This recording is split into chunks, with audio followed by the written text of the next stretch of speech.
और फिर उन्होंने मुझे धमकी दिया अगर मैं किसी के मतलब उनकी कार्रवाई करवाऊंगी या फिर उनके खिलाफ कुछ बोलूंगी तो वो मेरे पति को जान से मार देंगे। लेकिन उन्होंने मुझे बंदी बनाकर रखा। जी उस दरोगा ने 151 में जमानत करने के बाद हमारी सुनवाई नहीं हुई जी। सहारनपुर भी गया हूँ, वहाँ पर भी कुछ कार्रवाई नहीं हो पाई। योगी के पास भी गए हैं, अखिलेश यादव के यहाँ पर भी गए हैं, लेकिन वहाँ पर इससे भी कोई हमें कार्रवाई नहीं। और उन्होंने पेपर जो जिसमें रिपोर्ट थी वो रिपोर्ट भी रख ली और उन्होंने फिर वहाँ से निकाल दिया। तो मैं घर भी आज तक नहीं गया। 20-21 दिन हो गए हैं। मैं उस दिन से कानून के ही पैरों में पड़ रहा हूँ। मेरी सुनवाई नहीं हो रही है। आखिरी चांस जो होगा देखा जाएगा। उत्तर प्रदेश में आए दिन दुष्कर्म के मामले सामने आते रहे। लगातार भाजपा सरकार दावे करती है, जनता दरबार लगाती है, पीड़ितों की सुनती है, ये दावे करती है और ये दावे सभी खोखले हैं। ये दावे सभी कागज में दर्ज हैं, जमीनी स्तर पे कुछ भी ऐसा नहीं है। एक ऐसा ही मामला हमारे सामने एक बार फिर से आ गया है, जो कि एक महिला को किडनैप किया जाता है, उसके साथ बर्बरता की जाती है, दुष्कर्म किया जाता है, जिसको लेकर के लगातार पीड़ित जो है जनता दरबार सीएम आवास पर जाते हैं, लेकिन कोई भी सुनवाई जो है नहीं होती है और आखिरी सहारा जो है कानून बचता है, लेकिन कानून की तरफ से भी कोई भी कार्रवाई नहीं होती है।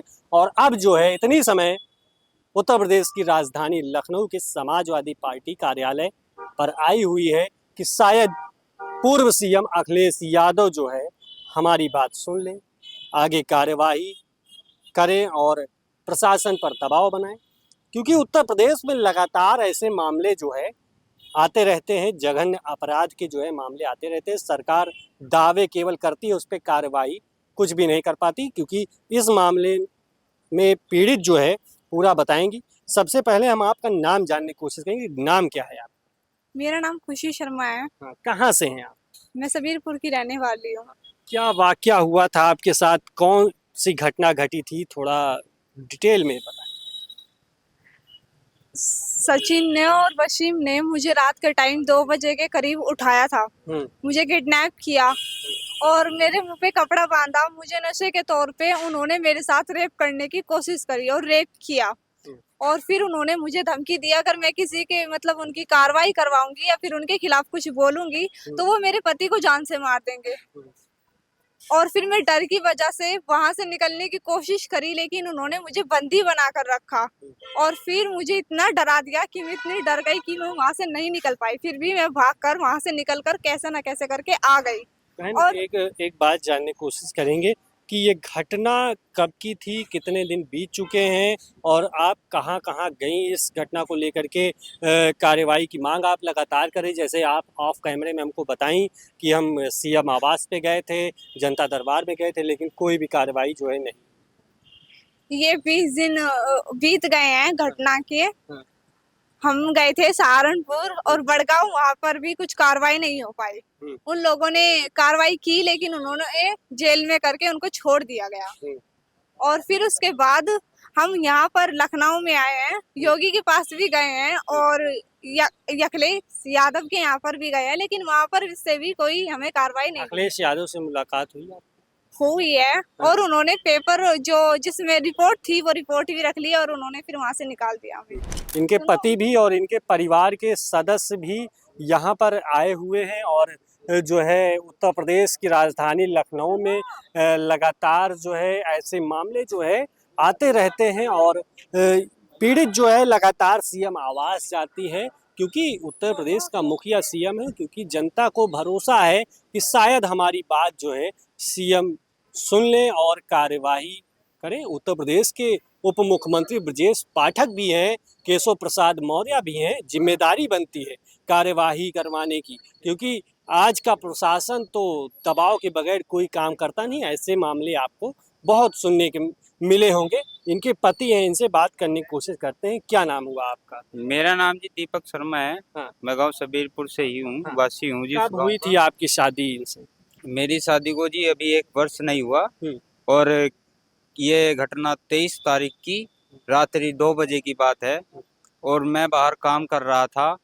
काम में करण प्रयाग से भी आगे बिजली का काम कर रहा था मोहल्ले के लड़कों के साथ ही। तो जब पता चला कि ऐसे ऐसे हुआ तो जी मैं आने में समय लगा, तो मैं रिपोर्ट की, मम्मी पापा ने रिपोर्ट की, उसमें ये थी कि हम ताकतवर नहीं बने रिपोर्ट में। तो दरोगा ने 151 में जमानत करने के बाद हमारी सुनवाई नहीं हुई जी। सहारनपुर भी गया हूँ। मुकदमा दर्ज नहीं किया। मुकदमा दर्ज कैसे करवाऊं जी, मैं गरीब आदमी हूँ, खाने के लिए पैसा नहीं है, तो मैं मुकदमे में कहाँ से पैसे लगा दूंगा।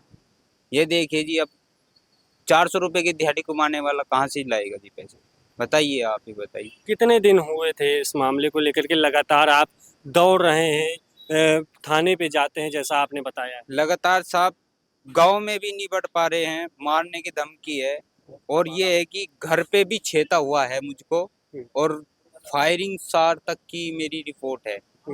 तो मैं घर भी आज तक नहीं गया, 20-21 दिन हो गए हैं। मैं उस दिन से कानून के ही पैरों में पड़ रहा हूँ, मेरी सुनवाई नहीं हो रही है। आखिरी चांस जो होगा देखा जाए। क्या कार्यवाही चाहते सीधी इंसाफ चाहता हूँ जी, हैं? जेल हो या इंसाफ हो, एक ही चीज है। मैं तो जैसे कि जेल ही आपने चाहता आपने भी देखा है बहुत से ऐसे मामले जिसमें कोई कार्रवाई नहीं। नहीं हो आप रही है। भी आप दौड़ रहे हैं इस सरकार में, क्या लगता है? आप सीएम आवास भी गए हैं, जनता दरबार भी गए, सीएम आवास से मुलाकात है? सीएम साहब अभी हमें नहीं मिले, मैं वहाँ पे गए हुए हैं। आज वो हो गया है, जहाज एक्सपायर हो गया है आज, जो भी हुआ थे, तो मैं आज नहीं मिले। उनको बोला है उन्होंने कि उनके जो भी नेता वगैरह होते हैं छोटे, कि हम जाएंगे और मैं आएंगे तो कार्रवाई जरूर होगी। हाँ बिल्कुल, उत्तर प्रदेश में जो है एक ऐसा मामला सामने आया है जो झकझोर कर रख देता है। सबसे बड़ा मामला जो है जघन्य अपराध दुष्कर्म का होता है। एक महिला है जिनको किडनैप किया जाता है, उनके साथ जो है बर्बरता की जाती है। मैं कैमरे पे बोल नहीं पा रहा हूँ, जिस तरीके से दुष्कर्म का मामला जो है लगातार उत्तर प्रदेश में ऐसे सामने आते हैं। एक किसी की पत्नी के साथ दुष्कर्म का मामला, ऐसा उसको किडनैप किया जाता है, और लगातार उत्तर प्रदेश में ऐसे मामले सामने आ रहे हैं। आखिर योगी आदित्यनाथ, सीएम योगी आदित्यनाथ की पुलिस क्या कर रही है?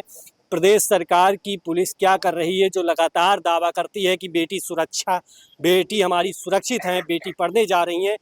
कहाँ सुरक्षित हैं, कहाँ बहुएं सुरक्षित हैं? मैं ये पूछना चाहता हूँ। ये महिला जो है आपसे सवाल कर रही है कि कब कार्यवाही होगी सीएम योगी आदित्यनाथ जी, कब कार्यवाही होगी भाजपा सरकार? आखिर कब कार्यवाही करोगे?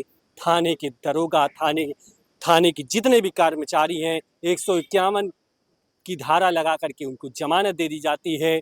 लगातार ऐसे मामले जो है उत्तर प्रदेश में देखने को मिल रहे हैं। क्या यही उत्तर प्रदेश है? क्या ये ऐसे ही बेटी यहाँ पर सुरक्षित रहेंगी जिस तरीके से उत्तर प्रदेश में दुष्कर्म के मामले सामने आ रहे हैं? सबसे बड़ा सवाल है, आखिर कब कार्यवाही होगी सूबे के मुखिया योगी आदित्यनाथ जी? कैमरा पर्सन राज के साथ पीयूष तिवारी, लखनऊ।